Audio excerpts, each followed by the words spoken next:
Ladies and gentlemen, welcome back to the Shirtless Plantain Show. The My Nigga Got Married edition. Sorry to put your business out there, but you got that ring on there, and people can Oh see that shit! on the YouTubes and shit. So Oh, I'm gonna take a pause to let congratulate me, my homie for making the move that most men are supposed to make at some point. Those of us that are committed to that deadbeat life, we never doing that shit. But those of you niggas that want to be good men, yeah, good men of faith, good men of love. Happy Valentine's Day to all of you. Good men of mandom. I feel like I should pause that. Anyway, fuck all that shit. Congratulations, my nigga. Congratulations. It's good to see you again. Good to see you with that jewelry on, my nigga. Welcome back. yeah. It's weird having it on. It feels heavy. I don't wear. I'm not a jewelry person. If watches count as jewelry, that's all I've ever worn. So, This man said it feels heavy. He said my love is a burden.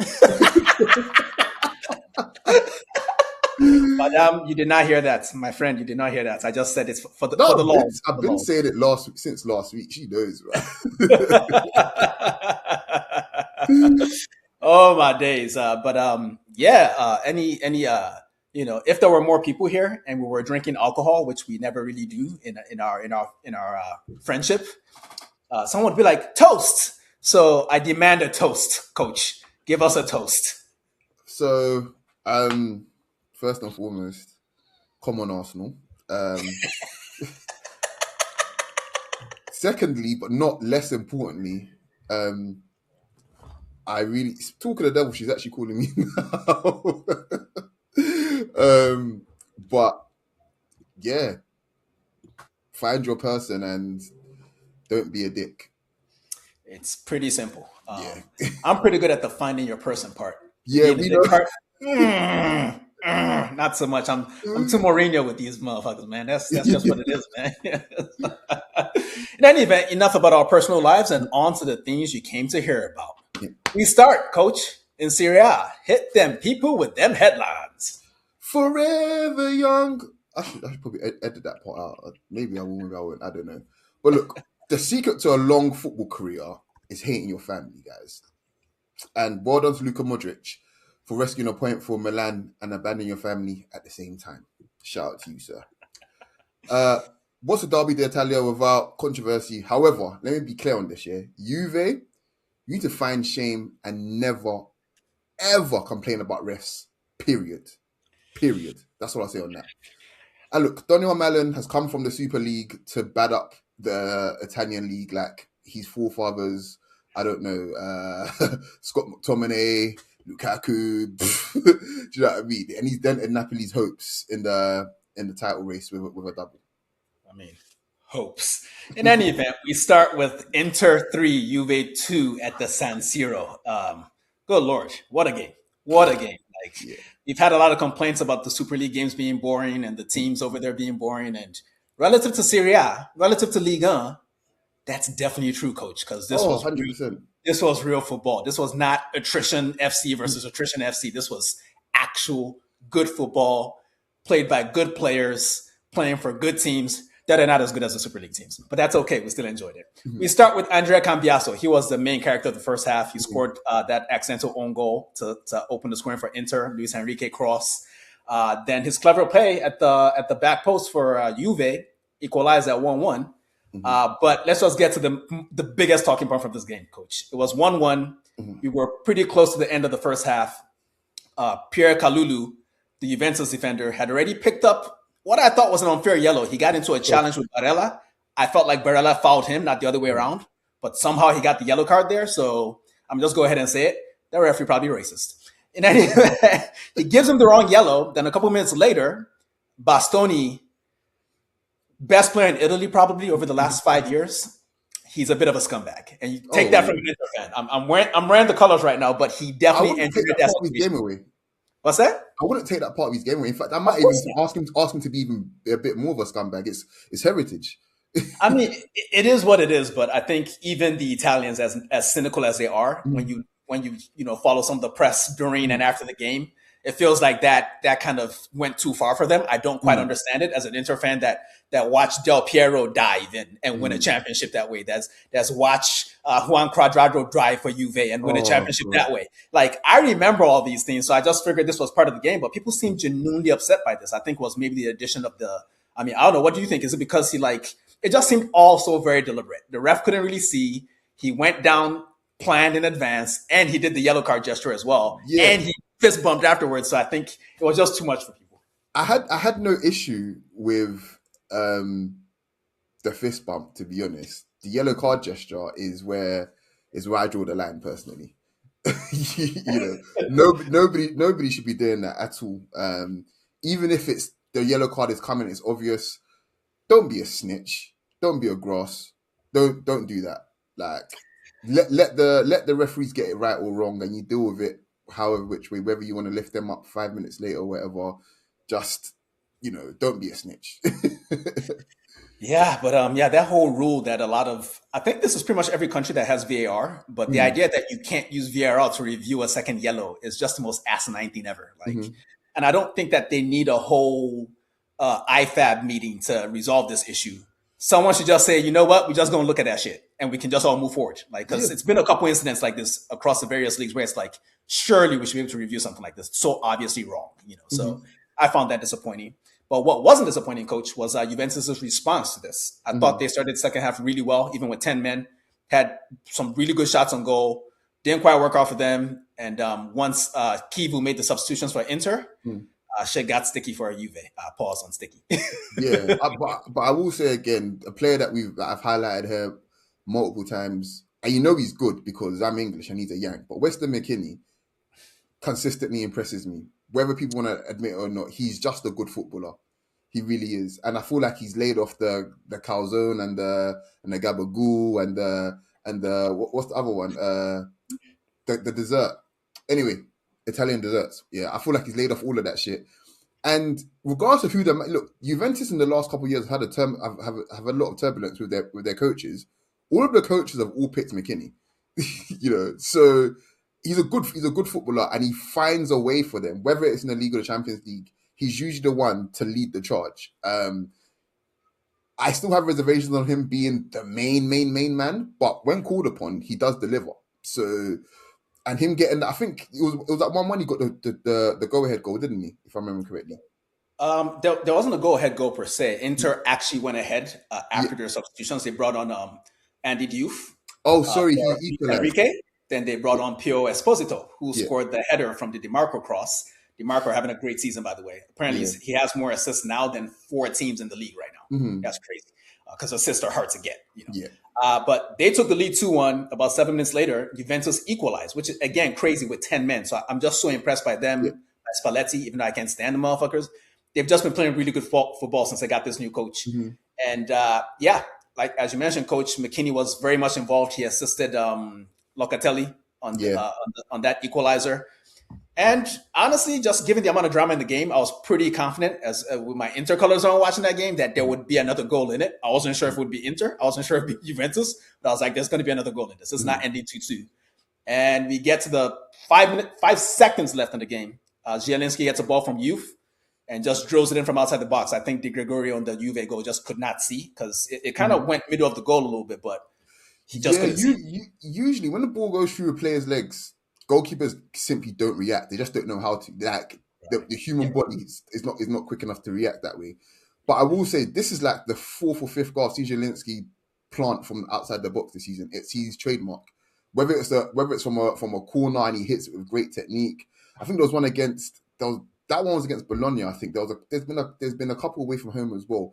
He just hits the ball really well with both feet. But what impressed me most about this goal was the fact that before the ball came to him, he knew what he was doing with it. That first touch, he already set himself. He's like, I'm hitting this, but as soon as the ball gets to me.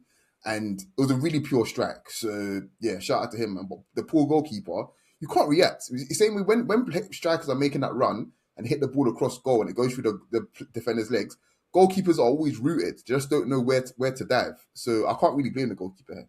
No blame whatsoever. And ultimately, despite all the things that happened, if you look at the totality of the game on balance, I feel Mm, Inter were worthy winners of the game. yeah. But as much as you can accept a moral victory in Serie A, I would say this was a moral victory for Juve. They Mm, definitely got cheated by the ref, who by the way, is dealing with death threats at the moment because that's just the way of the world these days. It ain't right, but it's what happens. Yeah. And yeah, there's just a lot of controversy. So if you're interested in all the drama that's surrounding the game, go to another source because we're done talking about this game. We move over to Pizza, where they hosted Milan, and the family man, Luka Modric, scored an 85th minute winner to keep the illusion of a title race alive in Serie A. Ruben Loftus-Cheek came off Instagram for a second to score the first goal. Pizza equalized through Felipe Loyola. Coach, your boy Luka, man, he like you, but he not like you. He a family man, but he not really a family man. Yeah. It's funny because I think if he was a little bit younger, let's say he was at Milan, he was a little bit younger, I could see a future where he ends up just going straight from the pitch to the coach's bench straight away. I think I don't think he's going to spend more than another year at Milan, but I don't think it's set up for him in a way where it's like he can come in and just be part of the furniture straight away because he's a Madrista. That's just the bottom line. He really is. Yeah. But I have to say I'm really impressed. And Allegri is very lucky he has this man to make Milan somewhat more watchable because of just how good he is to watch himself. Allegri's terrorism can't stop Luka from looking silky. And that finish was some high level shit, man. Seriously, the timing of the run as well was fantastic. Yeah, man, Luka's just one of the best of the best. Just pro level shit. He's been doing this for so long that it's effortless. Yeah, and it's crazy because I remember watching him in the Champions League probably like 3-4 seasons ago and thinking to myself, okay, it's time. He's about to be cooked. But honestly, watching him play spot minutes last season at Real Madrid, I kept thinking to myself, they really shouldn't let him go. No. Even if he's just there to do what he's doing, playing clean up here and there, 20 minutes there, 30 minutes there, they should have given him a new contract. They'd be having a better season. But to be fair, their season's not that bad at the moment. But we'll talk about that. 61 points. So yes, it's not so bad. We'll get to them in a minute. Yeah. We move over to the other pretenders to the throne, defending champions, Napoli. They drew 2-2 at home at the Maradona with Gasparini's Roma. As Coach mentioned during the headlines, Daniel Malen moved from Aston Villa, and now he's basically R9 in Serie A. I think he scored 5 goals in his first 5 games. Gasparini's done it again, because we know he's the striker whisperer. Yeah. But I did not expect this. Yeah, whatever he saw in him, like it's the same thing that Emery saw in him. Just that Emery has Ollie Watkins. That's not a bad striker to get benched by. But yeah, look, Daniel Malen is always going to have a job because of the type of striker he is. He hits the ball very purely, and he's a lovely mover. He really gets into dangerous positions. And I feel like he's one of those strikers where it doesn't matter who his supply line is, he's going to strike up a good relationship with them regardless, whether it's coming in from crosses, whether it's making him runs in behind. So, and Gasparini's teams are always set up to maximize just going forward. So get a chance to Malen in this league, more than likely he will score for sure, or at least he'll make the goalkeeper work. But yeah, there's when you're injury decimated, Malen is the sort of striker you don't want to play against anyway. So. Right. Which I suppose that means that you have some sympathy for Napoli and Conte because they've had a lot of injuries, man. They have people on that pitch that I don't even know, and we do a podcast about football. That means we watch way too much football, and it was mad niggas on that pitch. I was like, who the fuck is this nigga? Like, if the guy that scored the equalizer is a certain Alisson Santos on loan from Sporting Lisbon, I'm like, nigga, what? Who? I thought these were like Master League players. Like Costello. Yeah, Costello, like,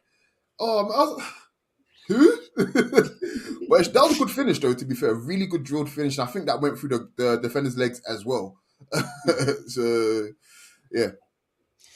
All right. We move over to Como, and Coach's hate watch this weekend rang off because Como, despite their 65% possession, could only manage 2 shots and 1 goal, which happened to be an own goal, as they went down at home to 17th place Fiorentina.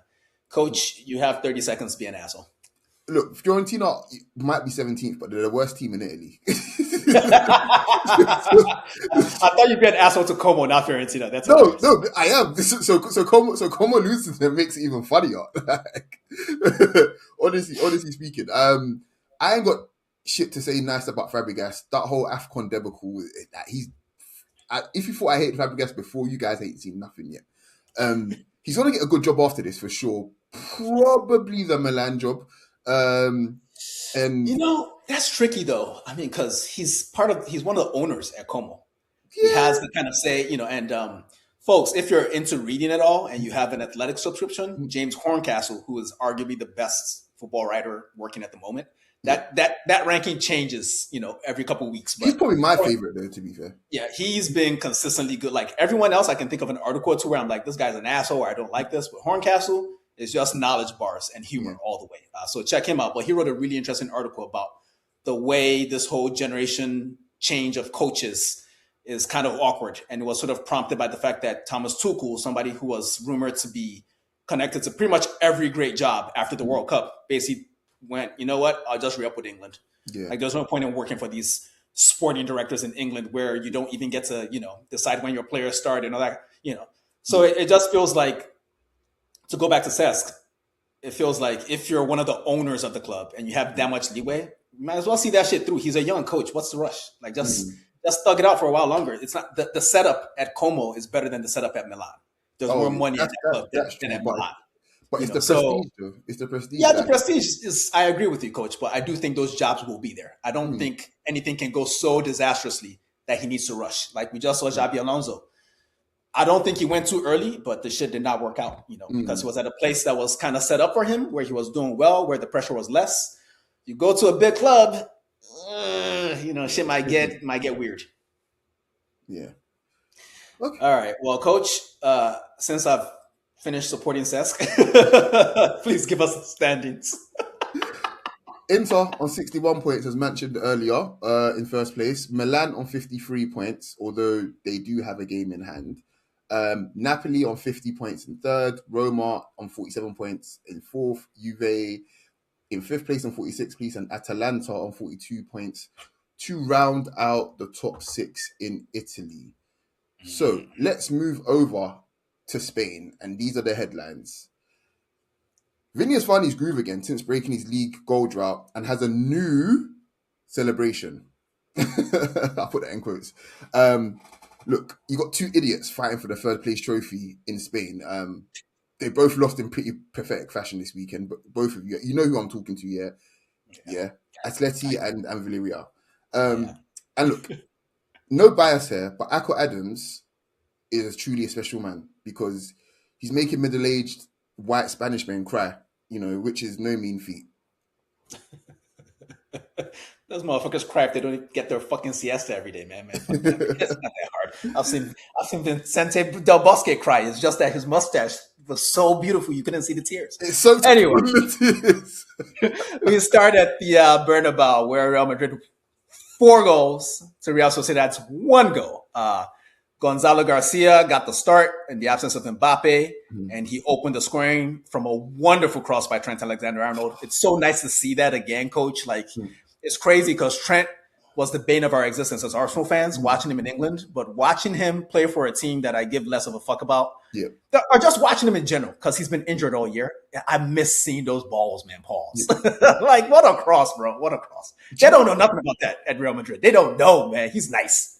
They ain't seen nothing like that since that white boy from Essex that played for United, honestly. But what's fascinating about Trent is no matter what kind of form he's in, his passing range will never desert him.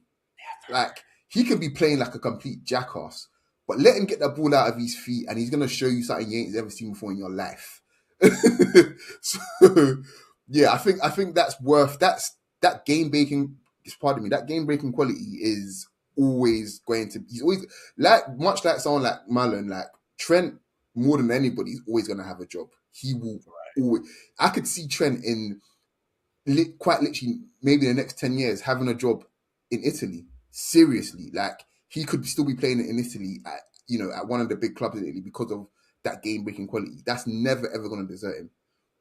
Yeah, I think like there's nothing cooler in all sports really than an athlete that understands their superpower. Yeah, like you can do you're going to need to be able to do a lot of different things to be elite level at your sport. Yeah. But if you have that one superpower, that one thing that you can tap into every time your team needs you, that's what makes you a superstar in my eyes. And the fact that Trent, if you give him too much space, he can do what he did this weekend. that makes it worth the trouble. Like whatever trouble you have with Trent in your team, which is really nothing, unless you're a mad Liverpool fan. But let's not start that shit again. That said, Coach, the real question for me is that we're talking about Vinny's improvement in form lately since he broke his drought or whatever. Is that more about breaking the drought and like being more mentally free to play, or is it more about the fact that he's one of those guys that seems to? It's a bit like Jaylen Brown with the Boston Celtics. Jason Tatum did his Achilles last playoffs, so Jaylen Brown became the number one player on the team, and they were playing really well. No one expected this from them to be second in the Eastern Conference in the NBA. In this instance, we have Vinny, who really hasn't been himself since Mbappe showed up. So we're talking last season and most of this season. Mbappe has a little injury right now. He's not playing. Vinny's form starts looking better. Am I looking for trouble where there isn't, or do you see what I'm saying? I think there's definitely validity in what you're saying, but also it's just I feel like with Vinny, he's been distracted a lot as well. There's been contract talks here and there. There's been him just being a dick, But at the same time, Mbappe is very much an overwhelming force. So no matter how talented you are, you're gonna it will affect you one way or the other. You might get over it, and you might genuinely be over it. Mbappe might come back into the team, and then they start hooping again. I mean, there was periods this season where they were hooping together. There was periods this season, but it wasn't anywhere near consistent at all. And Mbappe always looks the better of the two, for sure. But he is the better of the two. Yeah, of course, it's facts. But I think recently they asked Vinny who's like the best player or best striker he's played with, and he said Benzema. And you look at Mbappe's qualities and look at Benzema's qualities, and it tells you straight away why that is. Like Mbappe is fantastic. He can be a team player, but Benzema is the ultimate team player. He really is.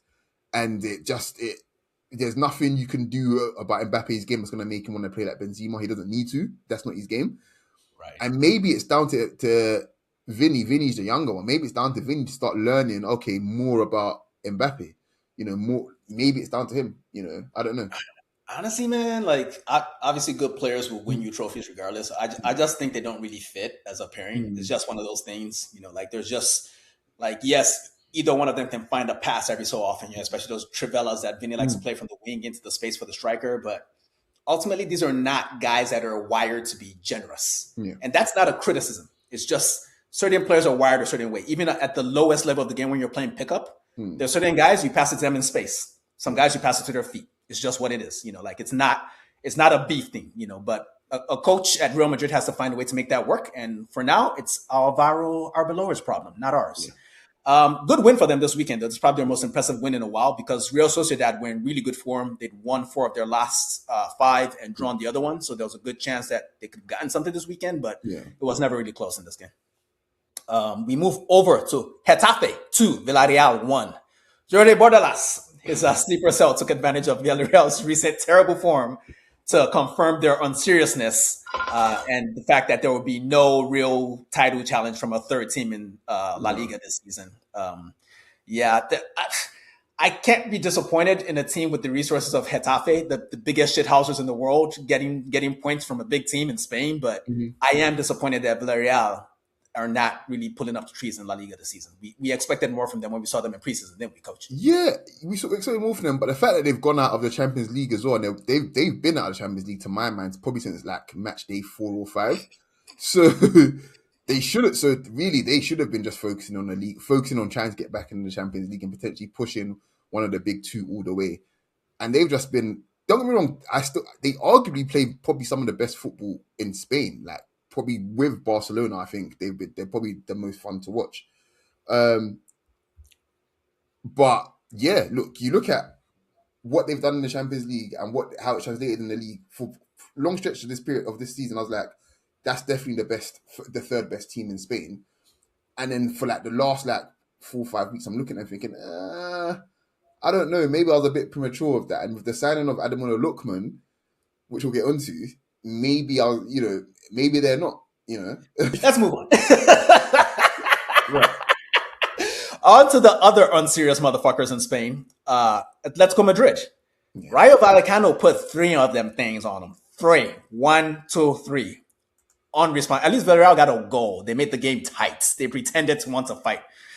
Atletico, man, they just beat Barcelona 4-0 in midweek, Coach. So, the vibes were really good after they got Ademola Lookman.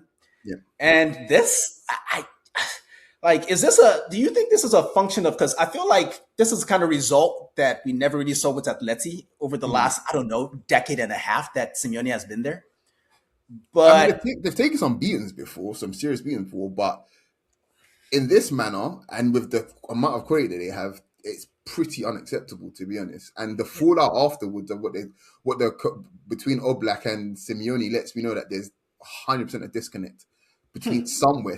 There's been a breakdown somewhere, because for them to have quite opposing ideas is just a bit. Yeah, can you tell us a bit more about the beef between those two? What happened there? So basically, Oblak was like,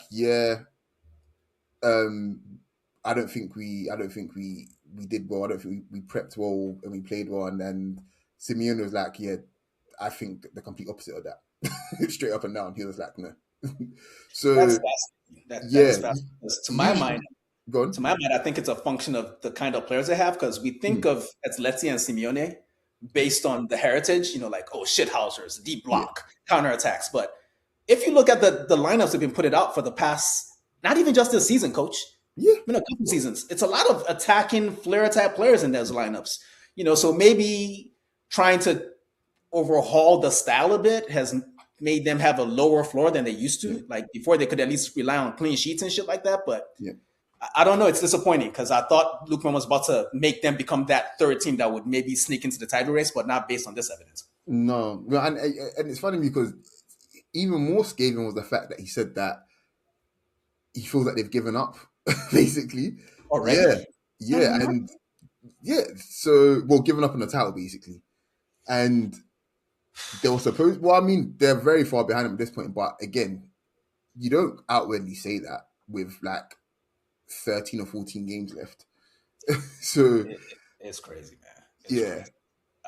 It's crazy, because if they had just gotten like literally 2 more wins, they'd be right there. They'd be in the discussion, and it's a shame, because I don't believe in them anymore. Based on this showing, maybe it's a little dramatic to go that far with it. Maybe it's a little premature, as some people might say. But in any event, later on today we will see. Well, coach, I don't know how we plan to do this, but Girona and Barcelona play, but they haven't played yet. So I'll just whack it in post-production. Don't worry, it's cool. All right then. Give us those standings then, coach. Real Madrid, 60 points, not 61 points, my bad, in first place. Barcelona can actually get 61 points if they win their game against Girona. They're on 58. And then all the way down in third and fourth place, the two idiots are both on 45 points. Villarreal with slightly better goal difference on 45, and so Atleti on 45. Real Betis on 41 points in fifth, and Espanyol in sixth on 35 points. So, a 15-point gap is, at this stage of the season, it's insurmountable. It's over. It's over. So let's just focus on the top two like we do every year.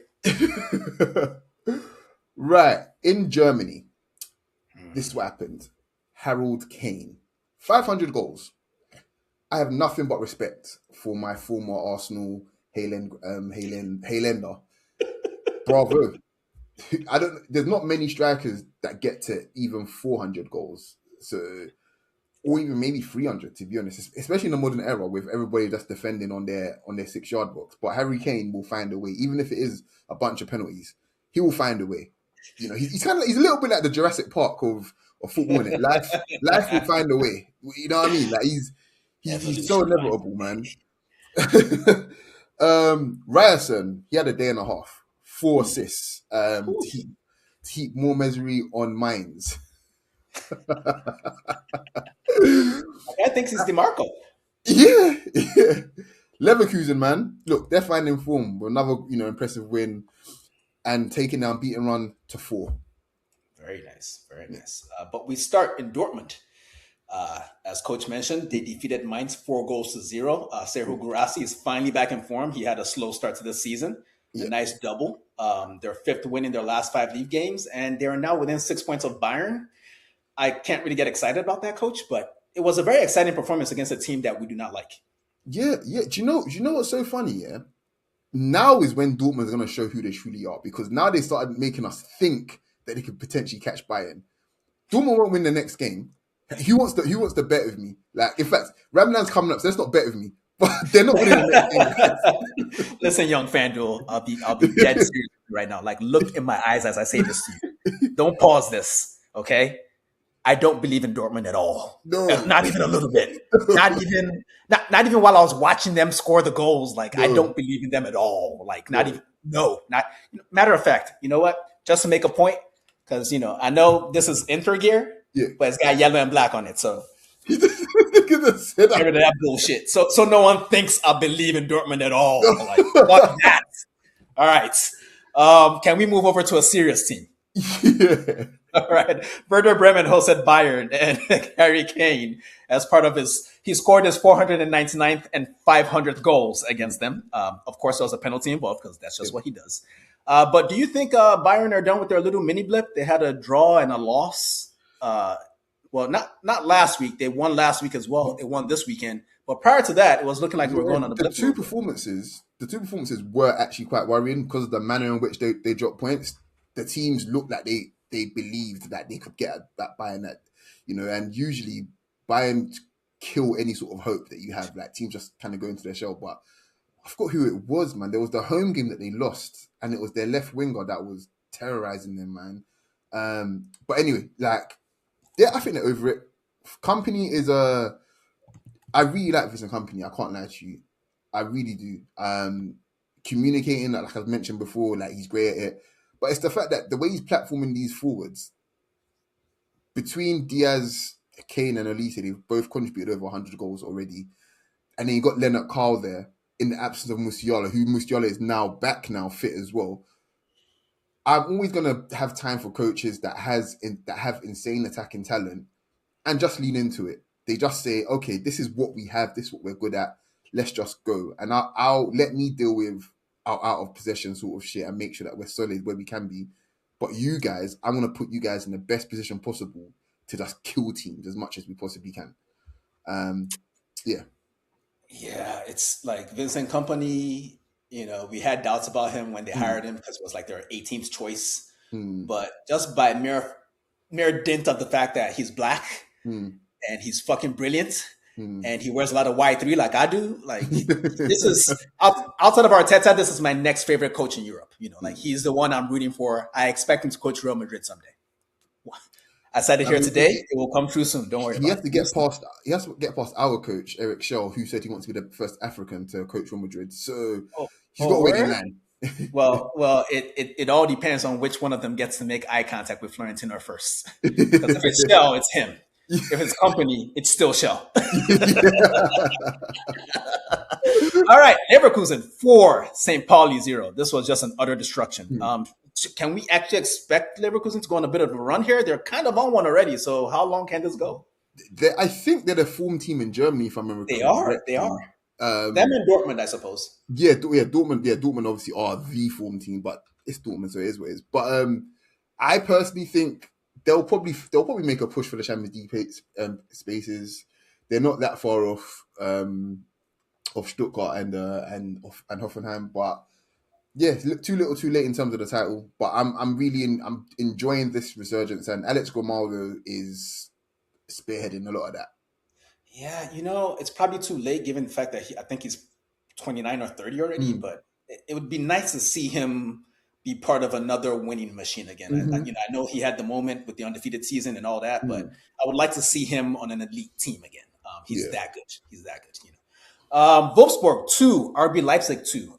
Brian Gruda on loan from Brighton scored and assisted for his first end product since joining on loan.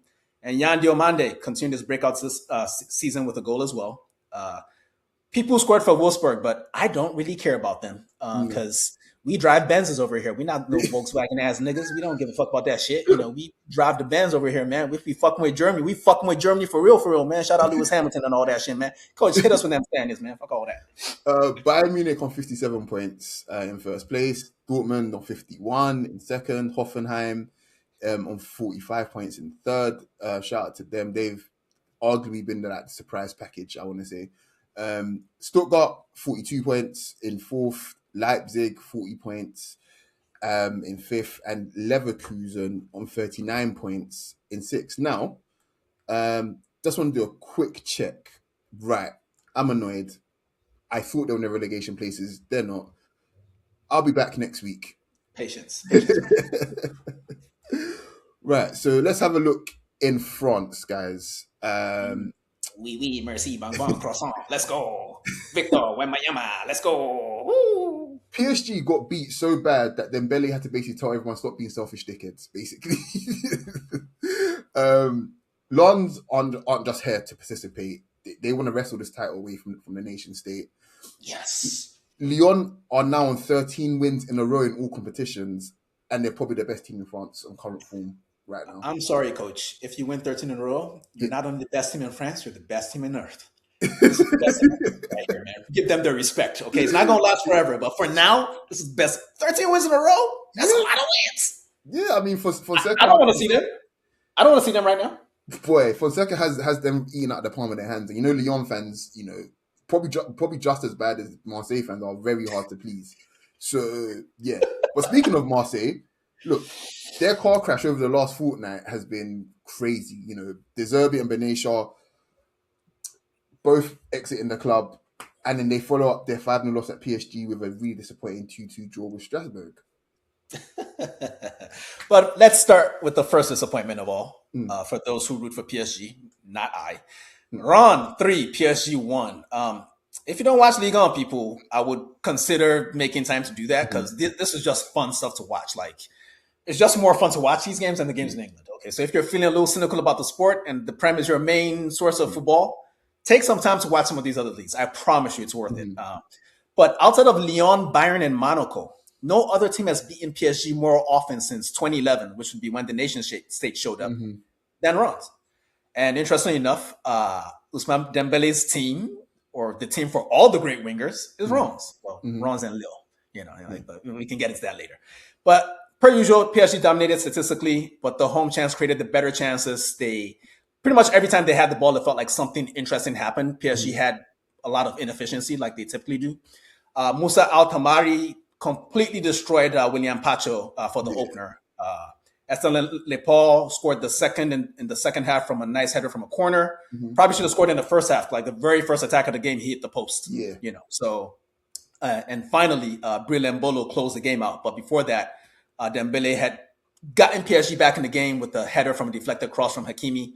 It looked like it was going to be a PSG game where, okay, you took your little lead, we woke up, we took the game from you. But that's not what happened, coach. He looked vexed when he equalized. I feel like he's looking over at Hakimi as well, like, yeah, bitch. like this morning, like, Ataro, cross the ball, I beg, and it was weird to see him score a header. I'm not really used to seeing Dembele score headers. Do you know what? I know we didn't speak about it last week, but obviously, Le Classique, right? Dembele is a terrifying footballer. For the simple fact that I always feel like no matter how well he's playing, I feel like he's holding back a little bit here. I feel like he could probably give a bit more, despite him being a Ballon d'Or winner, literally like the current Ballon d'Or holder. And today, what should I say? The match against Ron was probably an example of me thinking I could have got a bit more from Dembele. I think, but it's not always the case. That's the sport, swings and roundabouts. Last week, they were winning Le Classique in a dominating fashion, and this week, they went away to Rouen, and shit went bad. That said, shout out to the folks at Rouen, because they sacked Habib Beye as their manager earlier in the week, and he was replaced by Sébastien Tambouret, and obviously the new coach bounce worked a treat for them, so good on them. League leaders Lens went away to Paris FC, PSG's neighbors, and destroyed them 5-0. Coach, as you said, they are not here to just participate. They're here to win this shit. Wesley Said scored a quick double to open the game. Ryan Fofana scored a late double to close the game. And in between, we had, what's his face? The guy doing the remontada. Was the white boy that wore the suit at Newcastle. What's his name again? Oh gosh. Florian Thauvin, yes. Thauvin, that's the one, yes. Thauvin, having a wonderful season. Did not expect this. I thought he was just going there to retire, but he's trying to win the league. And for the two late goals, both were assisted by substitute Alain Saint-Maximin, who just returned from Mexico. because Mexican people can't help being racist to little girls, to little black girls. I rate that, man. If you racially abuse my child, I will leave your country. Yeah, basically. I mean, Aaron Ramsey left for a lot less. They stole his dog, bro. So, Honestly, okay, let's pause here and ask a really important football question. Which is the worst offense? Racially abusing your child or stealing your dog? yeah, I think I'm gonna go with racially abusing your child, bro. I mean, because I wouldn't just leave the country. Before I leave the country, somebody's getting got, bro. Somebody's getting got. So they're gonna have to make me leave the country after I'm finished. Listen, bro, I respect your opinions, but I also don't respect children that much. So I think I'm like, listen, little nigga. Like sometimes a Mexican gonna call you a nigga. It happens, Get over that. The dog, they kidnapped the dog, bro. That dog is probably in a fucking vat of acid somewhere in the backyard of a cartel's. Yeah, he was. That you can't get over that. No. I'd be sad as hell about that. My kid will get over something. I'm racist to my children, and I don't even feed them. That's not a big deal. Okay, this is my point. Is what I'm saying. I don't know. Whatever, man. Shush. Last question, Coach. Before we move on from this game, do we think Lions can really see this through? Can they really push them? No. Okay. But right. I really want to see PSG have to work for this title. And not just stroll it. I want to see them in the quarterfinals and semi-finals of the Champions League having to prioritize both rather than just saying I can prioritize the Champions League because the league's already won. So Lons, I need you to push these guys to the very last day of the season. Don't let them have to rest players. What I saw last year was a disgrace. Before the semi-final, they rested all 11 players, guys.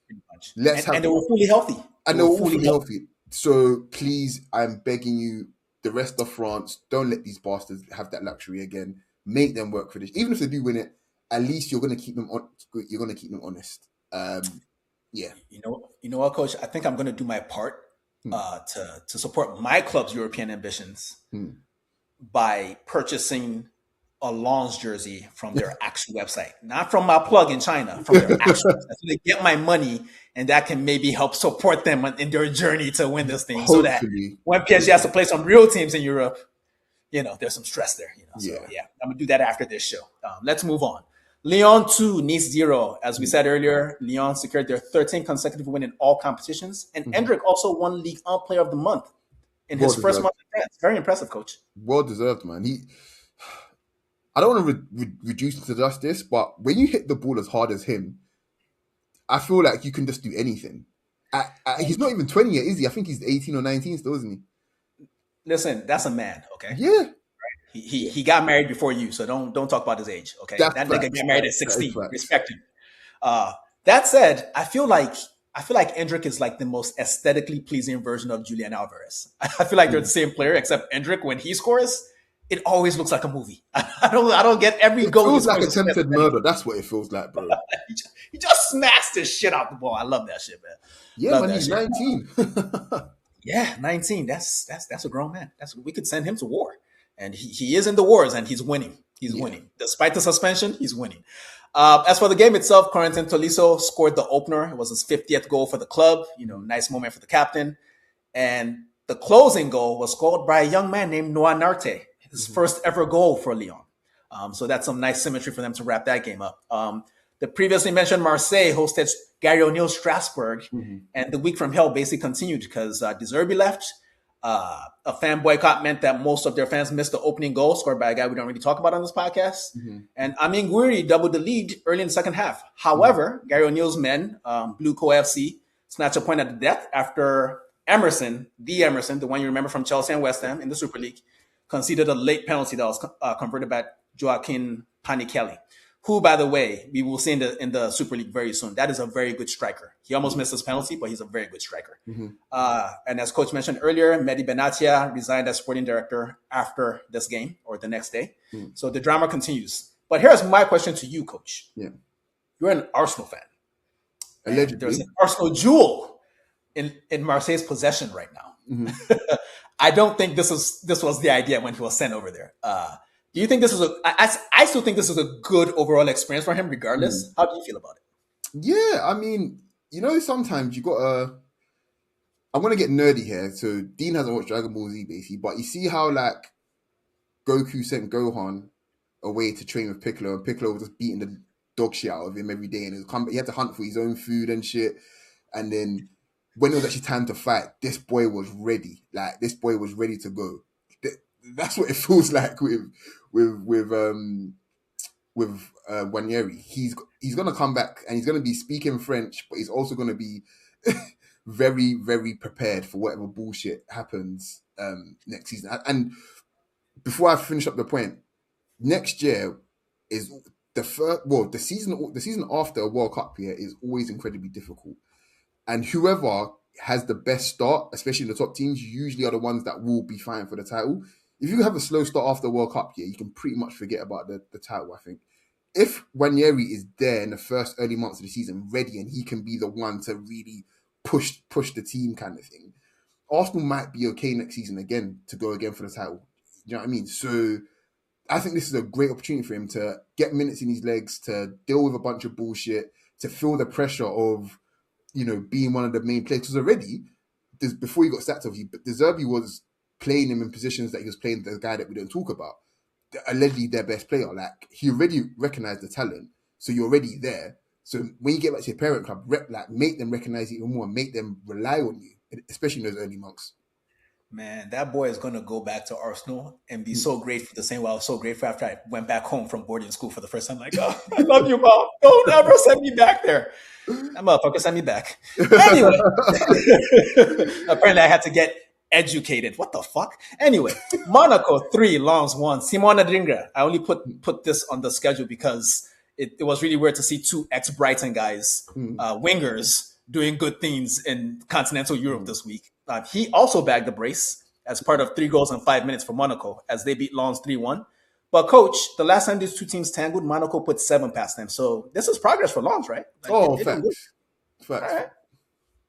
All right. Then hit us with them standings, coach. So Lens, 52 points in first. Hopefully it stays that way, but it would. But they've got Monaco next, funny enough. Paris Saint-Germain are 51 points in second. Lyon in third on 45 points. Marseille, 40 points in fourth. Lille, 34, tied with Rennes on 34 points to round out the top 6. Now, there was no football in England this week, or league football in England this week in the Super League. Well, it's not real football without VAR, coach. Yeah, of course. That's what I'm saying. So I ain't got no headlines for you other than the fact that Arsenal are winning this cup as well. How about that? Hi-yo. But yeah, let's just speed run through some of these results. And as I go, coach, if I talk about a result that you have something to say something about, go ahead and make me shut up, okay? All right. Birmingham City 1, Leeds United 1. Leeds won this one 4-2 on penalties. Yeah. Leeds probably rode the luck a little bit, but Birmingham can't be too mad with this result overall. Some of those penalties were just very, very shit. Like, goalkeeper telegraphed them. Yeah, it is what it is. Yeah. The pressure would tell. Wolverhampton Wanderers went away to Grimsby Town and did what Manchester United could not by beating them 1-0. Oxford United lost 0-1 to Sunderland. So the Prem teams keep on premming. Stoke City also lost to a Prem team named Fulham. Amen to that. Arsenal 4, Wigan Athletic 0. We both watched this. You were actually at the game. You put out the coach's corner. So folks, you of an Arsenal persuasion and everybody else as well. Oh, and the matchday vlog as well on Instagram and TikTok as well. So go like there that. You go. Go watch all that shit. And you know the usual. You know the rest. Like, share, subscribe, all that good shit. Love you guys. Coach, before I move on from the Arsenal game, though, what was your favorite of the 4 goals? Probably the first. I really like that. Direct football and just, a winger just putting away.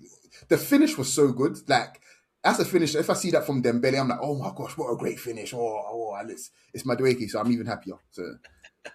So when you said that, was there a reason why you decided to sound like Alan Shearer for a second? Like, what the fuck was that? Oh my God, what a great finish. Like, what was that? Well, as you know, I'm a student of the Alan Shearer School of Finishing, so I'm always gonna be partial to him. Whatever, man. Burton Albion hosted West Ham and lost 1-0 after extra time thanks to a really lovely goal from Crescencio Somerville, a guy that's been in really good form lately.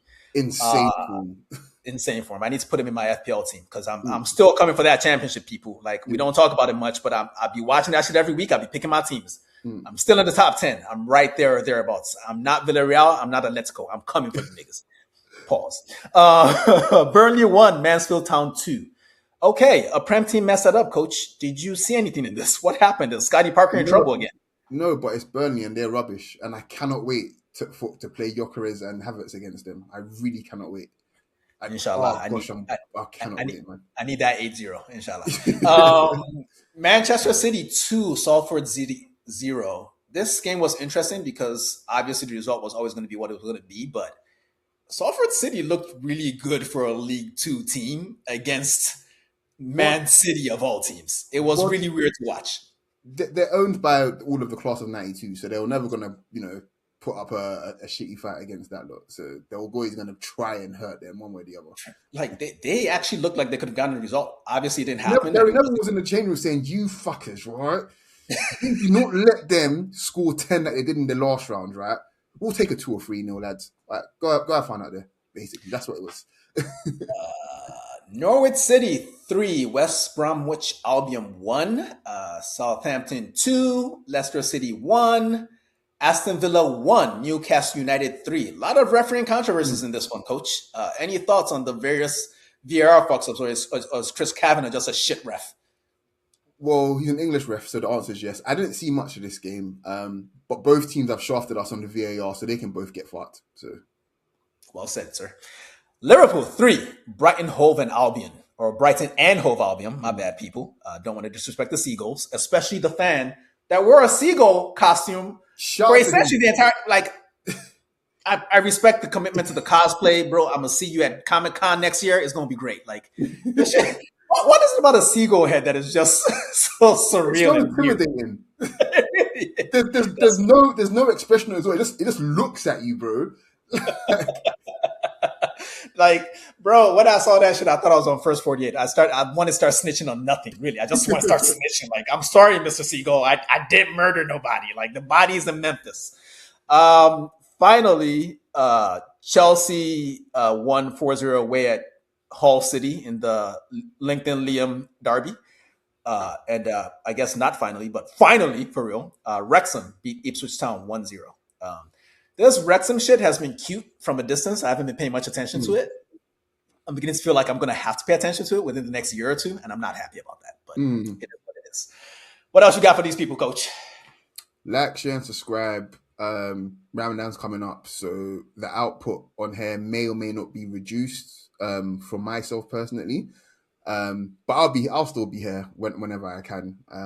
Might be doing some my favorite Muslim footballer shit on Instagram. I don't know yet. If you guys want it, I'll give it to you. If not, then I'll still give it to you anyway.